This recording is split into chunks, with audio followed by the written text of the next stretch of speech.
make it to the top, leave a legacy. If I got something to say, you better let me speak. Turn it up a new degree, bitch, you ain't seen anything. I pop off with the new rock, electronic, blow the sonic roof up. I'm too honest when I take a few shots. They're too toxic, need to take the noose off. And you cannot save me, cause I don't need saving. It's everything I've been chasing, all here for the taking. Don't wanna test your luck with me, I think I've had enough disease. I'm sick of all the bad thoughts, people who are have-nots. You are not as tough as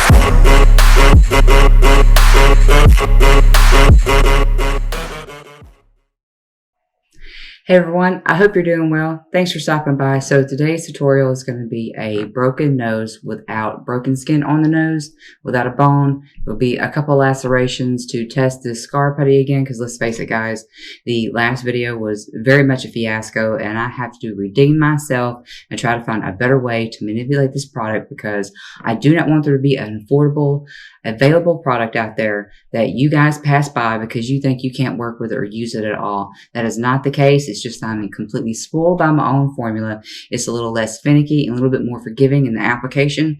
And so because of that, we're going to give it another shot. We're going to try that scar wax I picked up from Spirit Halloween. And again, if you want to save some money, click the link, find out how to make your own, and let's just get settled and get into the footage.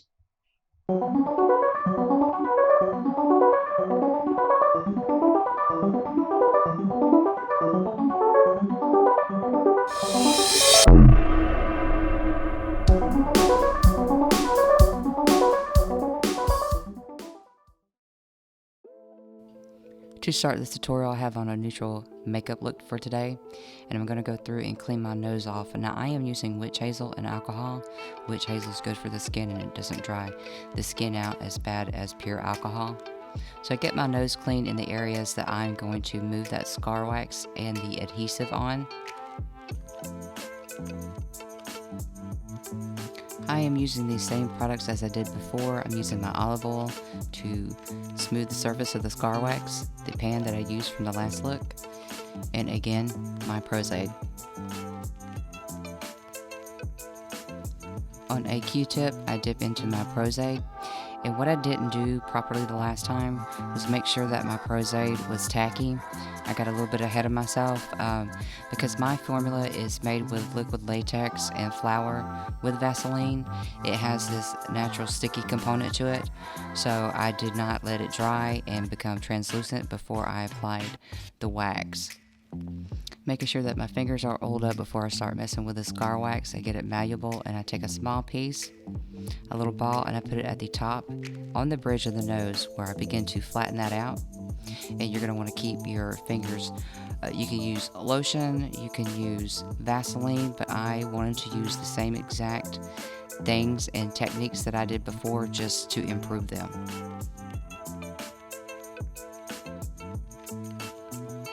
I go in with another small piece of wax and I leave a small indentation between the two pieces. This is for the reference of where I'm actually going to put busted skin. I changed my mind because I wanted to run my tools through this scar wax to see how it held up given the newer processes that I was doing. And anytime that you want to smooth this scar wax out, whether you're using your fingers or a tool, you need to make sure that they are coated with a little bit of oil so that it glides and it doesn't rake across the scar wax.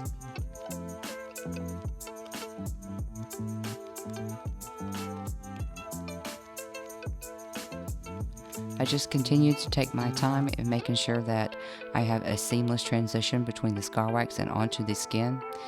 This did stay a lot better than previously, as you can see, so I am happy that I slowed things down and I went back to basics. And sometimes, guys, that's all it takes, is to work with a product and find out how it performs and then go in and hone those skills.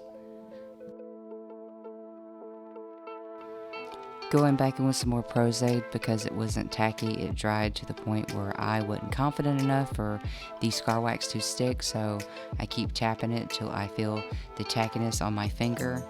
And again, with another ball of scar wax, instead of going horizontal, I go vertical to get it to the bulbous part of the nose, and I start to push that slowly toward the direction that I want the nose to go to represent that it's broken. Going back through my tool, I make sure to get those pieces blended together and taking my time. Now what happens is, with the oil and the raking and the light smoothing across on the scar wax, you're going to get a little bit of the product that comes off on the tool. What I do, and I found that it was better, is if I clean the tool off and then re-oiled it. Going in with a carving tool, I make sure that that is clean, and then I oil it. And I take this tool and I move it gently through the separation of the two scar wax pieces where it left an indent. I thought this would be less drag and less pull on the material. I didn't want to take any chances. I was determined to make this work. And so I go through, clean that off, you see there, and then re-oil it again and start to make that indentation in the bridge of the nose deeper.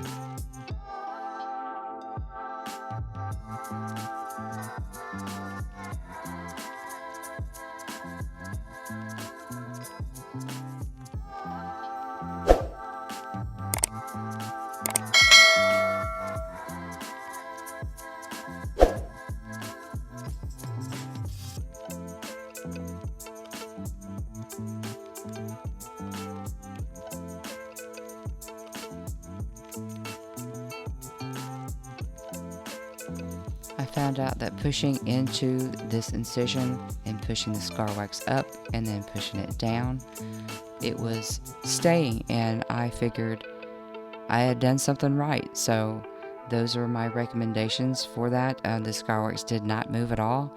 It did not perform anything like it did before, and again, that was my fault for not going back to basics, and it was a product I had not worked with before, so I did learn a valuable lesson, so let my mistakes not be yours.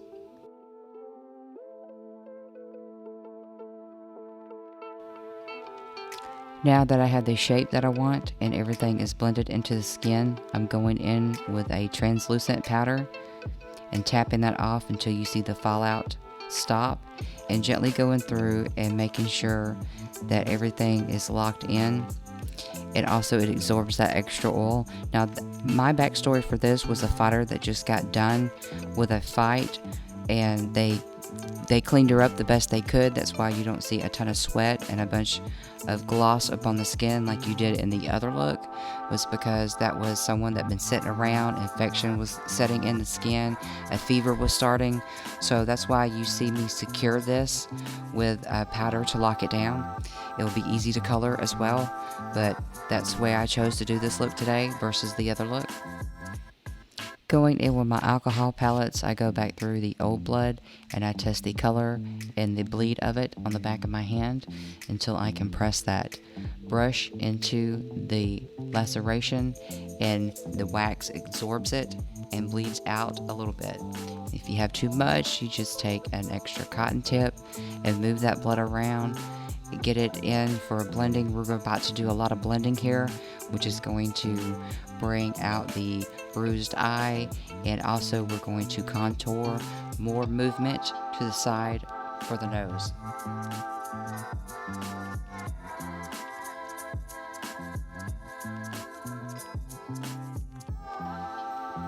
On a Q-tip, I go up under the orbital bone where the blood would sink into that area because it's hollow and it will bleed and get heavy up under the skin. So I chose to make the irritation up under the waterline, bring it into the corner of the eyes as well as down and into that orbital bone.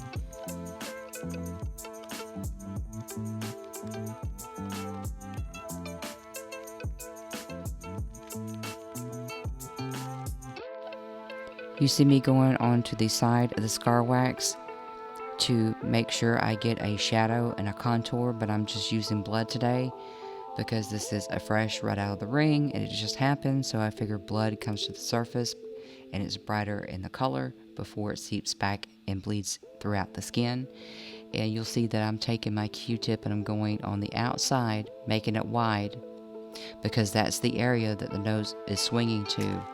And when I take my cotton and I go through on the other side, I go right up against the scar wax, so it looks like it's hooking to the right as you're looking at it here.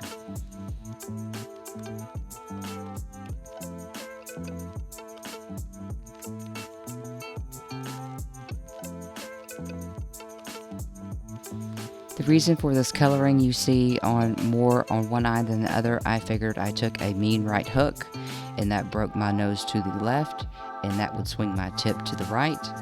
And so the glove that is hitting the face hits the bone, so the brow bone gets a little bit more color. The inner corner of the same eye gets a little bit more color and a little bit more heavier. So those are the things that I consider when I'm doing looks. The realism of it, and that really sells it, is how the body normally reacts to injuries.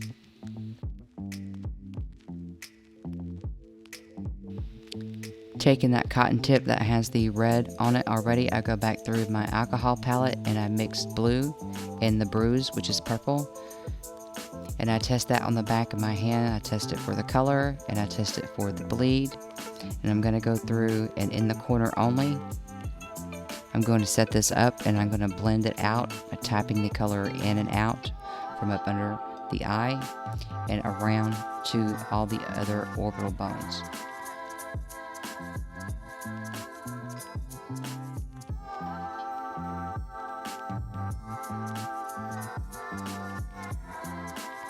As you see, I'm testing my purple and my bleed, and I get a color I like between the mix of purple and blue, and I start tapping that in, laying it down. Be careful because this is still 99% alcohol, and fan your face if you have to. If it starts to sting, just make sure you're in a well ventilated area. It does go away pretty quickly once you start tapping it around the face.